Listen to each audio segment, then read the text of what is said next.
I've learned that if I have multiple credit cards, it will help me exponentially to build my credit. So I was told that if I want to better my credit, then I need to be able to demonstrate that I'm having a good relationship with my credit history, that I make my payments on time. And in order to achieve that, I just simply have a bunch of credit cards. A bunch of credit cards that I try to maintain active, a bunch of credit cards that I thrive to my very best to make the payments on time. But at the end of the day, I struggle sometimes. I'm not gonna deny that. And sometimes I even forget to pay my credit card. What's the solution for that? Is that one of the problems that you're experiencing? Well, don't worry, that's why we're here. And that's gonna be today's topic.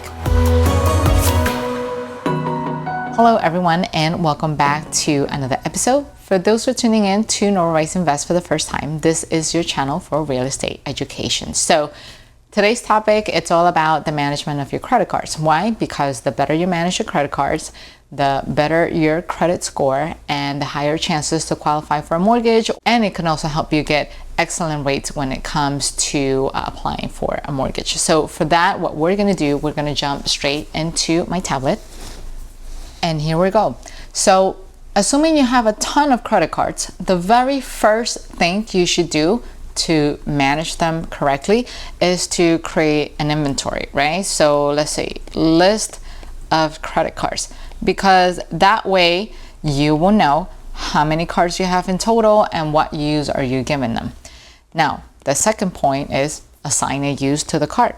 So whether you want to assign them for grocery shopping, to pay your cell phone bills, to pay your rent, you have to give your credit card a role, right? So assign a role.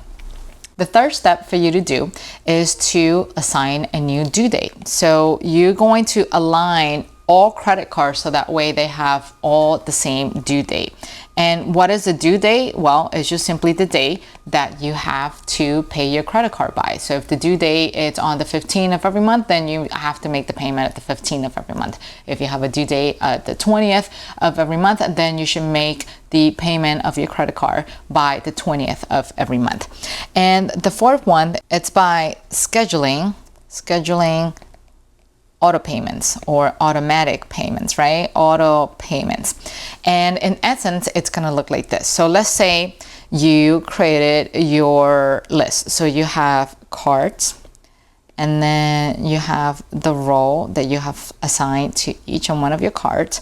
You have the due date, and then your scheduled payments, right? So we're talking about the scheduled minimum payment.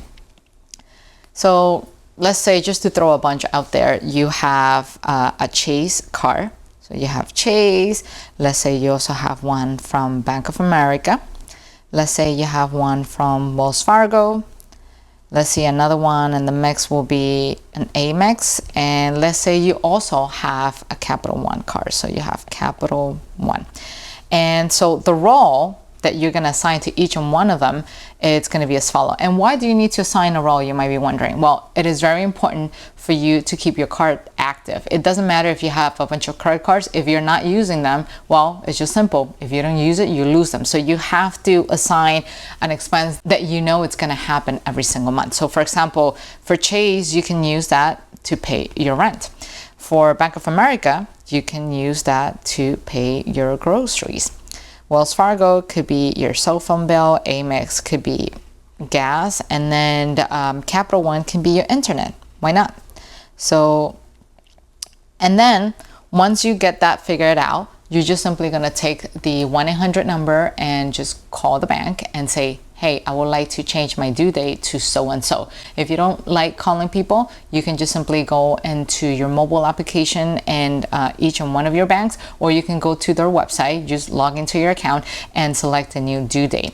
Typically, my best advice is to assign a due date that's after your midweek of pay. So some people get paid every 15 or at the end of every month. Some people get paid bi-weekly. But long story short is that we usually on average get paid twice a month. So on the first pay, usually around mid-month, you're gonna use that pay to take care of your credit card debt. And on the last pay, the one that you receive towards the end of each month, you're going to use that to pay your rent, right? So let's say, for example, you get to pick to get all of your credit cards to be paid on, I don't know, the 17th, right? So you want to wait right after the 15th of each month. So your new due date, it's going to be on the 17th of every single month. So 17. And then after that, what you're going to do, you're going to schedule electronic payments. And once again, you can schedule those by calling the bank and telling them how much you want the payments to be for. You have two choices. You can schedule a fixed amount to go out every single month, or have them charge you the minimum payment. Although I never recommend you paying just the minimum amount, because you're going to accrue a lot of interest, but paying something is better than nothing. You definitely do not want to default on any credit card payment, because it's going to hurt your FICO score badly. Now, back to this lights right here. So let's say you did a thorough analysis and you sort of like got an estimate of how much money you spend. So let's say rather than doing the minimum amount, you're going to take care of a fixed amount, right? You're going to make an automatic fixed amount payment every single month. So let's say on the rent, you have roommates, whatever it is. So your portion of the rent is $1,000.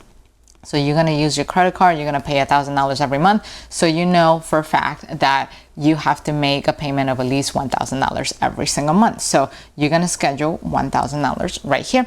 And let's say groceries, you already did the math. On average, you spend, let's say, $400 every month on groceries. So what you're going to do is that for this particular card, Bank of America, you're going to schedule on the 17th a payment of $400, just to make sure that you're never late and that your debt is actually covered and you don't incur any interest. On the 17th, so we have a Wells Fargo for your cell phone.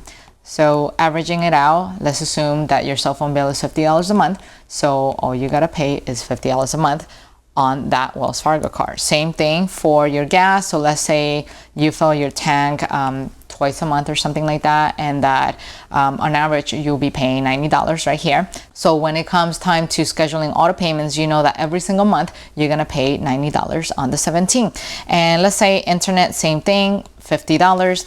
So $50 every single month. And voila, there you go. You have a list of cards, each one with a role. You have already updated all of their due dates, so that way you can never forget about paying any other card out there. And at the same time, you got an estimate of how much you have to allocate to each and one of these cards, just because you already assigned a role to it. So you have an idea of how much debt you have in each of these cards, so that way you can actually plan accordingly and schedule those payments, and you won't have to worry about making a single payment on it ever again. So hopefully you found this video valuable. It was a very quick and short one, but yet very effective. So if you enjoyed this episode, do not forget to hit the like button right here. And also, I picked this episode right here to help you complement everything you learned in today's video. So hopefully you enjoyed it once again, and I will see you soon. Take care. Bye-bye.